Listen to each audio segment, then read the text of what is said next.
Ernakulam Angamaly beverages ഔട്ട്ലെറ്റിൽ vigilance നടത്തിയ മിന്നൽ റെയ്ഡിൽ വ്യാപക ക്രമക്കേട് കണ്ടെത്തി. 82,000 രൂപ ജീവനക്കാരിൽ നിന്ന് അധികമായി പിടിച്ചെടുത്തു. മദ്യക്കമ്പനി ഏജന്റുമാർ നൽകിയ പണമാണ് ഇതെന്നാണ് സംശയം.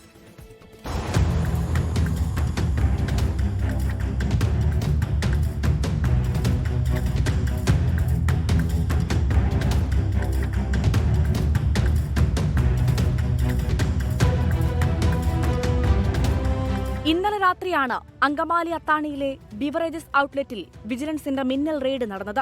82,000 രൂപയാണ് അധികമായി ഇവിടെയുള്ള ജീവനക്കാരിൽ നിന്ന് പിടിച്ചെടുത്തത്.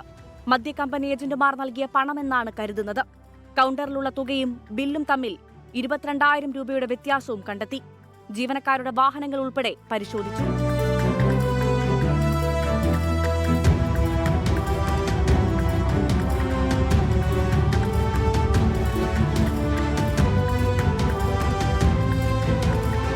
രണ്ട് ജീവനക്കാർ മദ്യപിച്ച് ലെക്ക് കെട്ട നിലയിലായിരുന്നു.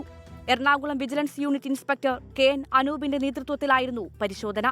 വിശദമായ അന്വേഷണത്തിലേക്ക് കൂടി വിജിലൻസ് കടക്കും. കൃത്യമായി വിവരം ലഭിച്ചതിന്റെ അടിസ്ഥാനത്തിലായിരുന്നു പരിശോധന. 24 കൊച്ചി.